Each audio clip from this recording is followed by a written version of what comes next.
Baik, rekan-rekan semuanya, kita sekarang berada di Ekdis Kongsberg. Ya, di sini ada beberapa fitur-fitur penting yang perlu untuk dapat kita ketahui bersama. Ya.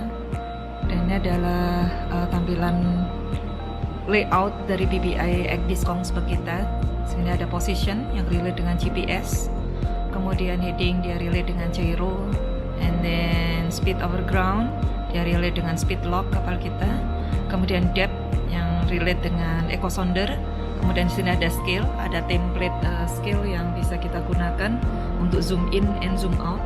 Dan cara untuk zoom in zoom outnya kita bisa gunakan scale bar zoom yang seperti ini, atau kita juga bisa klik kanan dari mouse yang ada di sini.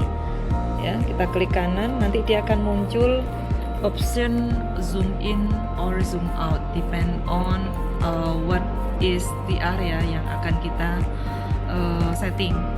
Kemudian di sini jangan lupa settingan awal dari Ekdis Kongsberg, dia masih north up position. Kita klik kiri, kita change ke browse. Gunanya apa? Jadi kalau misalkan kita change ke browse, kita ingin melihat layout area yang lebih details di scale yang ada, kita melihat lebih details di bagian atas, bawah, kanan, kiri kita, dia bisa kita adjust sedemikian rupa. Contoh dengan mengadjust mouse yang paling kecil sebelah sini. Misalnya kita ingin layout yang paling atas di sini, sebelah sini ada apa aja layoutnya. Nah, itu bisa kita gunakan browse position ya. Kemudian sebelum kita beranjak ke meng-create sebuah passage plan, di sini ada tools untuk chart. Kita klik charts, kemudian kita klik pastikan seluruh parameter penting yang harus muncul di dalam PBI Ekdis ini sudah terchecklist dengan baik. Begitu pula jikalau ada beberapa items variabel yang sekiranya itu tidak diperlukan untuk tampil appears di dalam layout PBI Ekdis, maka kita bisa uncheck. Ya, pastikan ITSU navigation-nya available, alternative route available, important text. Jadi ini kalau misalkan nanti kita call master, call pilot, or maybe call VTS in channel something, itu akan muncul. Kemudian vessel target names, dia akan muncul nama target karena dia relate juga dengan AIS system. Jadi setiap target yang terakuisisi, dia akan muncul data kapalnya, nama kapalnya, CPA, TCPA, cost target, speed target, dan aspek ya. Kemudian pas tracknya, pas lampau track jejak atau jejaknya dia gitu ya, pas tracknya si kapal target tersebut dia akan muncul. Kemudian chat boundaries, di sini akan muncul cautionary, traffic and ferry, dan lain sebagainya. Pas track untuk kapal kita juga kita bisa checklist. Kemudian voyage recording, ini untuk memastikan agar voyage kita terrecord ya. Jadi in case something happen with our ships gitu ya, with our voyage, maka kita bisa replay kembali melalui data voyage labels and di voyage recordings items ini. Kemudian deep contour ya, ini untuk kedalamannya dia harus kita checklist, pastikan supaya muncul seperti yang tadi kita setting di safety depth setting, shallow contour, kemudian safety contour, kemudian safety depth, deep contour, dan lain sebagainya, dia akan muncul. Kemudian cable or racks, ini harus kita checklist. Jadi kalau misalkan di seabed tersebut terdapat adanya racks, pakai kapal ataupun cables in seabed, dia akan muncul sehingga memastikan agar navigator keep caution ya terkait dengan adanya cables or rack in those areas, supaya kita segera away, menjauh, supaya tidak terkena cable or racks-nya. Kemudian light range, ini untuk jangkauan dari lights atau aids to navigation-nya, jarak jangkaunya berapa mil, kemudian flashing lights-nya berapa second, dan lain sebagainya. Ini active lights juga kita bisa aktifkan. Untuk radar video, dia akan relate dengan radar. Jadi di sini juga ada radar di Kongsberg kita ini ya. Jadi kalau misalkan kita klik itu, maka radar overlay akan muncul ya. Kemudian additional information ini untuk terkait dengan adanya informasi-informasi details dari satu wilayah perairan tersebut. Dan jikalau ini kita aktifkan, mungkin ada sebagian dari navigator merasa kurang nyaman karena mengganggu appearance informasi penting yang seharusnya kita concernkan di situ gitu ya. Jadi better kita uncheck aja, kecuali kalau misalnya kita menginginkan details tahu terkait dengan area perairan tersebut, maka kita bisa checklist di sini. Kemudian land details dari pulau tersebut namanya apa, atau areanya namanya apa, ya place name, object names, objek terkait dengan SBNP-nya itu apa dan lain sebagainya. Sini akan muncul. Ini terkait dengan teams. Kemudian di bagian chart di sini pun juga ada safety depth setting, di mana sebelum kita meng-create sebuah passage plan ini harus kita setting ya, seperti safety depth ya, safety depth, safety contour ya, di mana safety depth ini can be equals or greater than safety contournya. Safety contour ini bisa greater or equals with the safety depth gitu ya. Jadi bisa kita setting parameter yang bisa kita input di dalam safety depth di sini adalah ship's draft, kemudian minimum allowable UKC, dynamic UKC, di mana dynamic UKC ini kita dapatkan dari selisih antara corrected depth dengan dynamic draft ya. Kemudian master margin of safety. Nah, itu bisa kita calculate, kita dapatkan, kemudian kita input di sini. Safety contour dia akan menyesuaikan ya. Dia bisa equals, bisa sama, atau dia bisa greater than safety depth. Jadi kalau misalkan suatu wilayah perairan tersebut kedalamannya tidak available 15 meters atau yang sesuai dengan yang sudah kita calculate, maka dia akan menghubungkan area kedalaman yang greater than value yang kita input di dalam safety depth. Ya, kemudian shallow contour, ini variabelnya dari ship's draft plus minimum allowable UKC, kemudian di contour draft dan minimum UKC 10% from the maximum draft. Nah, ini harus kita input di dalamnya. Kemudian untuk meng-create sebuah passage plan di sini ada list, namun sebelumnya kita juga harus tahu terkait dengan misalkan kita akan menuju ke Tanjung Uban misalkan ya. Maka kita bisa cek di sini, kita cari Indonesia, Tanjung Uban Indonesia, misalnya tujuan kita Tanjung Uban gitu ya. Kemudian kita cari di sini Tanjung Uban, kita klik T, Tanjung Uban. Nah, ini ya, Tanjung Uban, kita klik kiri. Ya, kita klik kiri di sini yang besar. Ya, kita klik kiri, kemudian go to.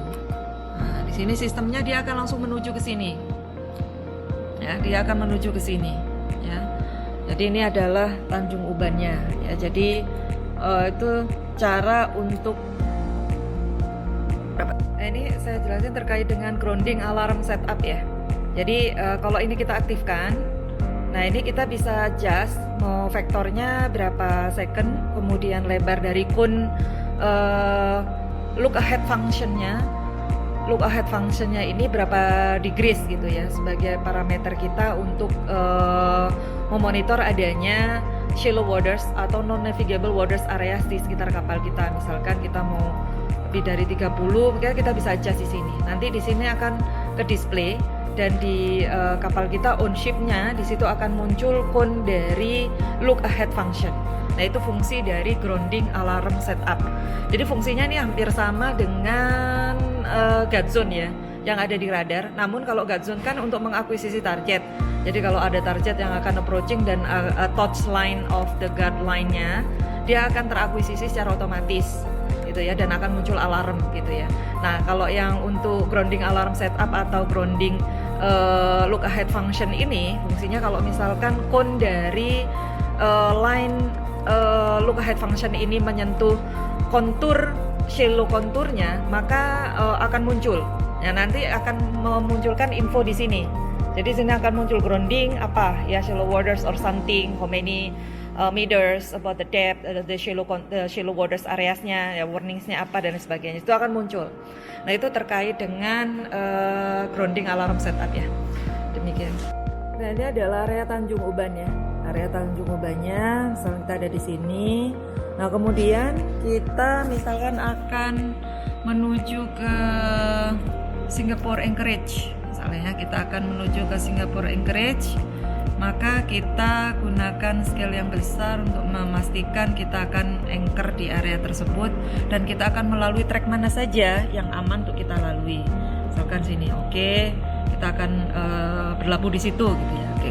Untuk meng-create sebuah passage plan, pertama kita harus klik route di sini, kemudian manage route, and then new. Sebenarnya ini kalau klik new. Nah, Nah, sini akan muncul. Ini bisa kita rename. Misalkan motor vessel Alpha. Ya. Kemudian kita arahkan mouse-nya ke sini. Ya. Kemudian kita klik insert di sini. Ya, kita klik insert. Oke. Kemudian ini kalau menghalangi tampilannya kita bisa drag pindahkan ke bawah ke sini. Nah ya, supaya nggak ngalingin pandangannya. Klik insert, kemudian letakkan mouse-nya di sini untuk menunjukkan waypoint-nya dan kita create. Ya, kita pastikan kita melalui di area kedalaman yang sufficient dan tidak melanggar aturan yang ada di TSS tersebut sampai ke tempat tujuan Labuh Jangkar gitu ya. Nah, misalnya ini sudah terplan semuanya. Nah, ini muncul seperti ini harus kita setting parameternya ya. Kita setting parameternya nanti akan saya tunjukkan. Nah, supaya muncul di sini akan muncul. Di sini sudah di dalam sistem TSS Plan akan muncul. Course-nya berapa derajat, distance dari masing-masing leg-nya ini berapa mil ya, masing-masing leg waypoint-nya itu berapa mil ya. Jangan lupa di sini harus di rename. Ya, harus di rename sesuai dengan kondisi perairan yang kita lalui. Misalkan ini WPT 1 atau Jeti 1 gitu ya. Jeti 1 ya, Tanjung Uban dan seterusnya. Misalkan ini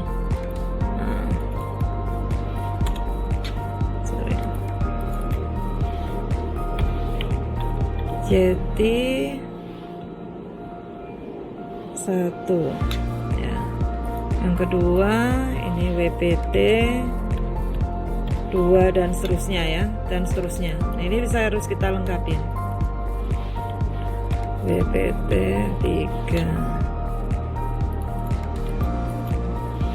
WPT 4. Nah, ini kalau sudah, nah ini sudah kita namakan. Nah, misalkan nanti kita dari Labuh Jangkar balik lagi ke Tanjung Uban, maka kita bisa revert di sini. Ini ada posisi revert di sini ya, ada revert.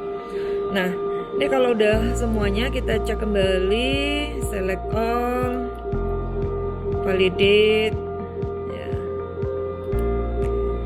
Kemudian start. Nah, ini nanti akan muncul ke sini supaya kita cross check kembali apakah ada yang perlu untuk dapat kita adjust atau kita koreksi terkait dengan margin of safety dan lain sebagainya. Ya, ini ada di sini semuanya. Kemudian itu terkait dengan penggunaan dari basis plan ya. Kemudian untuk set route parameter supaya nanti memudahkan bagi kita, masing-masing leg-nya ini berapa mil gitu ya. Ini di sini ada ya, waypoint name ya, active plan speed-nya ini harus kita pastikan terchecklist ya. Kemudian speed kapal kita, in ballast, in laden, ini juga harus kita input di sini. Kemudian default radiusnya mau berapa mil gitu ya, rate of turn based on rate turn radius dan juga speed kapal kita. Nanti kita harus sesuaikan dengan maneuvering karakteristik kapal kita. Kemudian ini adalah data on ship ya, data kapal kita. Kita bisa cek di sini terkait dengan partikular kapal kita. Kemudian track untuk memunculkan pas track display-nya mau berapa menit ya, dia akan muncul track pas position kapal kita, pas position kapal kita. Dan kalau ini bisa kita checklist untuk save AIS and ARPA target yang terakuisisi di sini akan tersave gitu ya, targetnya apa aja. Jadi in case kalau misalnya terjadi something maka kita bisa searching di sini ya. Kemudian untuk voyage, ini untuk voyage recording. Jadi ini kalau misalkan kita aktifkan, nanti pada saat kapal kita udah jalan, dia akan nge-record secara otomatis. Secara otomatis dia akan nge-record. Kemudian ini terkait dengan route parameters dan lain sebagainya. Nah, ini untuk autopilot ini kalau misalnya kita aktifkan ini, kita harus setting kita mau di haluan berapa dan kecepatan kapal kita berapa knots ya. Kemudian untuk ice target, nah ini untuk radar target ini kalau misalnya kita aktifkan, seluruh target yang terakuisisi, misalnya ini kan belum running ya, nanti kalau kapal kita udah jalan, maka kita akan bisa melihat adanya target-target yang terakuisisi. Misalkan target 1 itu namanya apa gitu ya, maka di sini akan go to targetnya mana. Nah di sini, nah ini nama kapalnya ya, nama kapalnya, dia akan menuju ke target yang kita desired, yang kita select ya. Kemudian datanya di sini akan muncul. Saya pengen tahu data kapal target itu detailsnya, MMSI numbernya, kemudian speed overground-nya berapa knot, course overground-nya berapa knots, heading-nya berapa, course overground-nya berapa degrees, heading-nya berapa degrees, rate of turn-nya berapa degrees per minute ya, kemudian closest point of approach-nya berapa mil. Nah ini semua ada di sini ya. Jadi target ini, nah ini akan muncul kotak seperti ini. Ya, akan muncul kotak seperti ini, artinya adalah select target yang kita pilih untuk kita ketahui bersama. Nah, tanda yang seperti ini adalah kategori zone of confidence. Jadi wilayah perairan tersebut toleransinya itu sudah akurat gitu ya. Semakin banyak bintangnya, ada A1, A2, B, C, D unassessed. The best accuracy in A is A1 and A2. The worst is unassessed.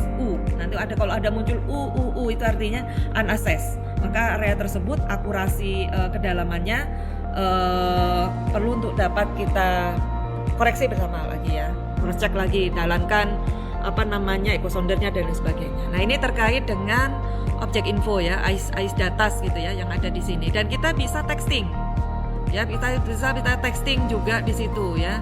Ada muncul ini ada pesan dari kapal apa aja. Nah ini akan muncul di sini, dan kita juga bisa kirim pesan ya, misalkan dalam keadaan urgency mungkin ya, mayday atau mayday relay, kita memonitor adanya kapal target mengalami keadaan distress, maka kita bisa texting di sini mayday etc. ya, broadcast. Nah, kayak gini ini bisa kita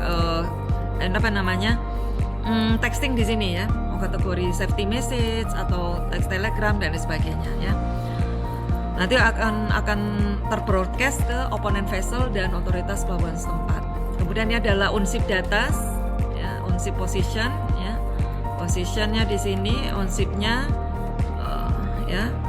Kemudian ya based on ini kalau manual, misalnya kita menginginkan manual positionnya, lintang bujurnya di mana, nah ini ada di sini ya. Jadi kita bisa setting sesuai dengan waypoint tadi itu ya, misalkan mau kita posisikan di situ untuk ngecek dan sebagainya. Atau kalau misalnya di skenario ini ya kita bisa input data waypoint 1 yang sudah kita create tadi, kita input manual texting di sini, baru get on ship position OS. Kemudian fitur lain yang perlu untuk dapat kita ketahui bersama juga ada notes yang bisa kita range ya, manage notes ya, terkait dengan event, caution notes, mungkin call master dan lain sebagainya ya, call VTS, safety contour ya, dash-line, field area dan etc. Di sini akan muncul data-datanya ya. Ini bisa kita edit di sini, tipenya apa, chat correction kah, dash-line, field area, hollow area, safety contour dan lain sebagainya. Ini bisa kita adjust. Misalnya ada koreksi TMP dan sebagainya juga bisa kita aktifkan ini ya, bisa kita input di sini. Ini untuk notes. Kemudian fitur lain itu untuk marker position, ini untuk memastikan untuk marker position kita berada di lintang bujur berapa ya. Kemudian EBL and VRM. Jadi ini kalau kita aktifkan new, maka di layar ini akan muncul EBL VRM sebagaimana EBL VRM yang ada di radar ya, yang ada di radar. Nah ini kalau untuk EBL VRM, nah ini akan muncul di sini ya. Ya jadi bisa kita adjust sesuai dengan which is area yang ingin kita ketahui jaraknya. Misalkan jarak kapal saya dengan dengan target alfa atau dengan pulau A, mau kita membaring jaringan dengan jarak, nah itu bisa kita gunakan ini. Yang kita jadikan patokan untuk membaring adalah fix object ya, seperti tanjung, ya, pulau dan sebagainya. Itu bisa kita adjust di sini ya. Kemudian ini adalah data terkait dengan quality data yang ada ya, kategori zone of confidence in data. Ini adalah kategori zone of confidence A1 gitu ya, A1. Nah, itu bisa kita ketahui di sini untuk quality data ya, A1. Nanti bintangnya lebih banyak ya di sini ya, batimetrinya ya. Navigational system of marks ya, terkait dengan di sini Singapura menggunakan Ayala A. Maka yang lateral marks yang warna merah kita tempatkan di port side, and the green one in starboard side ya. Kemudian magnetic variationnya ini ada di sini ya, magnetic variationnya 2012, source datanya ini 1 menit west, value magnetic variationnya 0 derajat 15 menit east. Nah ini bisa kita ketahui, kalau yang ada di paper chart itu kan ada di Compass Rose ya. Nah ini sama di INC pun juga ada ya untuk magnetic variationnya. Kemudian ini untuk anchorage area. Di sini yang bisa kita gunakan untuk data tempat-tempat kapal bisa anchor di situ. Eastern Special Purpose A atau AESPA dengan scale minimum sekian 89999 source datanya. Kemudian textual description-nya Eastern Special Purpose A for vessel under arrest, damaged vessel, deep draft vessel, vessel requiring repairs and other vessel with priority permission, etc. Nah ini semuanya ada di sini ya, keterangannya ya terkait dengan anchor area di situ. Kemudian harbor area, administratif, Singapore port limits, scale minimumnya sekian dan sebagainya ya. Coverage, depth-nya, kedalamannya, range value-nya sekian feet dan sebagainya. Nah, untuk mengaktifkan mengetahui terkait dengan ETA, maka kita aktifkan time distance speed calculator di bagian tools tadi ya. Ya kita input ETA kita dalam jarak total distance-nya tadi berapa mil. Misalkan totalnya kita input 200 mil misalkan ya. Kita contoh aja ya ini ya. Kemudian speednya 12 knot gitu ya. Maka kita bisa calculate. Nah, kita bisa calculate di sini 16 jam 14 minutes 00 second gitu ya. Calculate speed. Nah, itu juga bisa kita adjust di sini ya, dalam satuan berapa. Kemudian kalau di sini kan kita pakai keyboard yang ada ya, yang available di sini. Nah, di dalam ANC sendiri pun juga ada untuk tampilan daripada keyboard. Nah, ini ada on screen keyboard ya. Nah, ini muncul di sini supaya memudahkan bagi kita misalnya mau texting ya, QWERTY ya di sini ya. Jadi dia relate dengan ini ya. Jadi kita bisa gunakan ini. Jadi on screen keyboard itu bisa kita aktifkan. Kemudian appearance dari PPI ECDIS-nya pun juga bisa kita adjust di sini ya. Misalkan pelet kita mau day, tampilannya sekarang adalah day ya. Kemudian dusk, kalau kita katakan dusk itu lebih gelap ya, lebih lebih gelap. Kalau misalnya kita berada night juga demikian, akan mengganggu navigatornya ya. Maka kita bisa rubah ke day. Itu tergantung dari kenyamanan kita ya untuk sistem palet. Kemudian untuk parameter setting, nah di sini ini bisa kita setting terkait dengan route settingnya seperti yang tadi sudah saya sampaikan ya. Jadi supaya muncul waypoint name-nya apa, plane speed-nya berapa knots ya, next course-nya berapa degrees, turn point-nya berapa, off track limit-nya berapa mil, kemudian distance tag, critical points, wheel over position extension-nya dia akan muncul di sini. Kemudian ini adalah data partikular kapal kita, kemudian track kapal kita dan voyage record ya, supaya record itu kayak black box gitu ya. Jadi kalau misalnya kita running, dia bisa nge-record sendiri seluruh parameter penting yang kita jalankan selama kapal kita berlayar gitu ya. Jadi kalau misalnya ada something, nah kita bisa replay lagi dari database yang ada di dalam voyage recording ini ya. Baik, demikian untuk pemaparan materi kita untuk ECDIS ya. Nah, ini untuk tampilan layar yang ada di tengah ini untuk manuver. Jadi kalau kapal kita mau manuver, maka kita gunakan ini ya. Kita gunakan tools ini telegrafnya sama ya kayak di bridge simulator kita ya. Ini bisa kita aktifkan. Ini masih stop engine, pakai RPM. Di steeringnya pakai ini ya, port and stable side ya. Kemudian AIS display. Ini kalau ada kapal-kapal target yang sudah terakuisisi, dia akan muncul di sini. Range-nya berapa, bearings-nya how many degrees, and then name of the vessel. Di sini akan muncul motor vessel apa gitu ya. Kemudian ini adalah steering system. Kalau misalkan kita manual, klik manual. Misalkan kita di laut lepas, sudah nggak manual lagi.